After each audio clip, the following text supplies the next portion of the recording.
He lasted until the 6th round before getting his face caved in.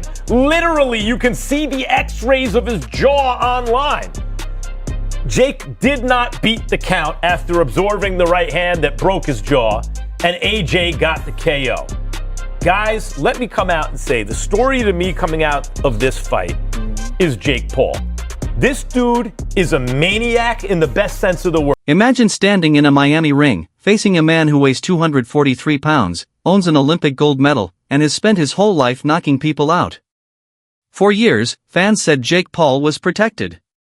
They claimed he only fought retired MMA fighters or athletes who couldn't really box. But on Friday night, that protection was gone. When Anthony Joshua landed a right hand in the 6th round, it wasn't just a punch. It was reality crashing down. Jake's eyes went blank, his mouth dropped open. This is the worst defense in boxing. Jake fires his signature overhand right while dropping his left hand. Although the shot lands clean, Joshua takes it well and goes to counter with his own right. But Jake completely crosses his arms, leaving himself wide open for the counter. So Joshua makes him pay with a right that hurts. Most people think a knockout ends everything. For Jake Paul, it was just the start of the nightmare. Once the cameras shut off and the big money was secured, the real damage became clear. Jake's jaw wasn't just injured. It was broken in 2 places. He was rushed to the hospital, where doctors used titanium plates to rebuild his face. Teeth were gone. Solid food was gone. Pain became constant. By the way, I know it was a lot like William Skull and Canelo Alvarez, where Skull was kind of outlanding Canelo upstairs, but there was nothing on the shots. But the fact is, actually, Jake Paul landed more clean punches to the head than Anthony Joshua did before the end of the fight. What he did was amazing. Yes. And guys, he also did something else by taking this fight. What Jake did was retroactively justify fighting a guy like Tank Davis, or even trying to make that fight. Because what Jake is demonstrating here is, okay, everybody, you're accusing me of having to fight an ancient Mike Tyson or a tiny Tank Davis or an old MMA fighter. I'm really thinking about how to make a global event that people are interested in, that captures your imagination. Watch this. I'll put myself on the short side of that. Yes. I'll get in and fight. It's not about who's bigger, who's smaller, who's older, who's younger. It's about what is a compelling event. By the way, whether or not you agree with that, I don't 100% agree with that way of thinking, but that's his way of thinking. He did it again, and I gotta take my hat off to him. I was amazed that he was able to get into the 6th round with Anthony. What shocked people most was how experts reacted afterward. On Inside the Ring, Max Kellerman and Malik Scott didn't focus on mocking Jake. They focused on understanding him. Kellerman refused to insult him. Instead, he called Jake delusional in a positive way. He said Jake believes in himself so deeply that logic doesn't matter. According to Max, Jake ignores danger and limits.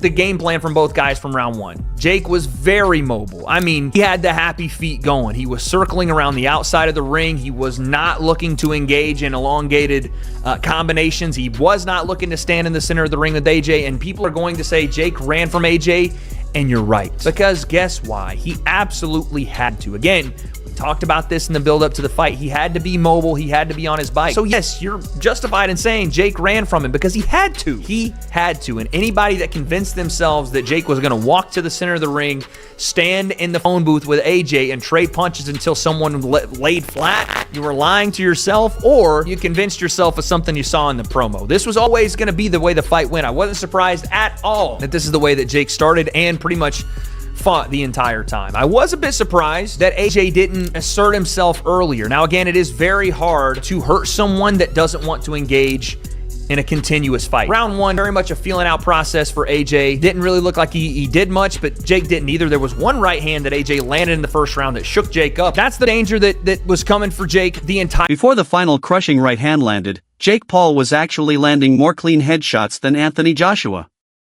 That's hard to believe. A YouTuber was touching up a 2-time heavyweight champion. This is why the panel was divided. Shady McCoy was especially harsh on Joshua, calling his performance sloppy and disappointing. For 5 rounds, AJ looked hesitant and tense. He missed most of his punches. Paul from the beginning to now, he has got better and better and Absolutely, better. And then another thing is like, we keep forgetting that he's supposed to fight Gervonta Davis. And that happened fast. Gervonta wouldn't have stopped But him. hold on. And now you fighting Anthony Joshua? Yes. Like, so now you And go also, from don't forget that was an exhibition too. That would have been. But I'm saying like the game plan to the fight a guy that's Gervonta one. 5'5" Yes. has to change drastically to fight a 6'6" heavyweight champ. Like, give him credit for that too. And by choice, Shady. But the problem with you I'm having with right now, Max, and you let him off the hook. Go ahead. Anthony Joshua to be a heavyweight champ, the way y'all talk about it, Shady's he right. looked terrible. I have to say And when Shady's right. Tyson Fury puts his hands on him, I can't wait. Shady's right this time. I give Shady a lot of crap on the was show about embarrassing. Joshua. I was disappointed. That wasn't embarrassing. I don't think he so. couldn't cut off the ring. Right? That's concerning. No I feints. understand it's a bigger ring, right? It's 22 by 22. No feints. He's right. And I've seen a lot of people on social media saying Joshua went easy on him. I don't think so. I think I don't Joshua think was so. trying. I don't Look at think so. Jake's face. You think he went easy? I don't Right. think he went easy. He would have left the broken That's jaw as- out. I That's think as dumb as the people who show you like Mike Tyson throwing the right Right. hand that he stopped saying Mike was not trying to hurt Jake Paul. Right. When in fact, all boxing fans who know what they were looking at were very grateful that Jake didn't hurt Correct. Mike in that Correct. fight, Right. right? I agree. AJ is a different story. This is what I would say about AJ's performance. There was supposed to maybe be another fight between now and the Tyson Fury fight as a tune-up. Were I advising AJ, I would cancel that fight. Yeah. No fights. Immediately. No more fights until you because There's no telling what happened type of thing. There's no telling. what- Kellerman believes pressure was the real problem for Joshua. He calls it the fear of disaster. If AJ knocked Jake out fast, people would say it meant nothing. But if Jake landed one lucky shot and won, Joshua's legacy would be ruined forever. That fear can freeze even elite fighters. According to Max, it turned Joshua into a cautious version of himself. He was so worried about making a mistake that he forgot how to dominate. Love him. Come on. No question. I mean, the fact that he would fight for a cruiserweight world title, he's fought, now he has had three real professional fights against guys around his size. Chavez. One of them was I'm not even talking about Chavez because he was old and came back. I mean, guys who are active fighters. He lost to Tommy Fury, yeah, and then he beat two guys in Florida in smaller smaller events. matches, But they were active fighters with winning records, okay? So on those three cruiserweight fights, he wants a cruiserweight title shot. Now, he'll get it if he wants it because he means a lot of money. Money up.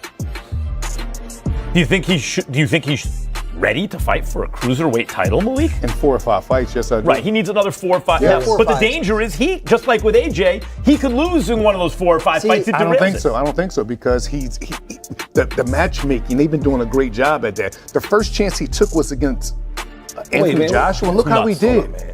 Shady, he did Wait, hold on. incredible. By the way, when did that fight incredible. ended, he was conscious. Yes. He got his, Yeah. like the dude has so much heart. He He's was so on the happy floor that he had a broken with a jaw, broken Shady. jaw, and he's like, "Whoa!" He was just happy to be a part of it. Exactly. And I was happy Yeah. that I was happy for him because I had a lot of doubt, and he earned my respect. Yes. I'm a Jake Paul fan for Yes. sure. But let's just slow it down, fellas. Put the timeout, 30-second timeout. Who you gonna put him in there with? You said contending for a cruiser. Who you gonna Yeah, put? Who's the cruiserweight that just beat Badu Jack? Yeah. Noel McCallion. Okay, give Jake Paul 4 or 5 more fights. I think and I'm 4 or saying 5, give and I him think a if you're run going to for do his 4 or money. 5, By the way, I don't disagree with that. I think what you have to do right is get him ready for that. He has Wait to till be you see fighting it, Shady. like You'll see. You'll maybe see. washed up cruiserweights, right? Get him ready for that. I'm good with Former that. champions. Yeah, I'm good with But that. Shady, even you being Fight good with that is a maybe. lot. It's Jake Right, Paul. well, We're talking about him fighting real cruiserweight with real records and beating him. Can he beat his Listen, Oricos? Even Malik Scott, who trains elite fighters and doubted Jake from the start, admitted he was wrong. Seeing Jake get up from 3 knockdowns with a broken jaw changed his opinion. Jake didn't quit.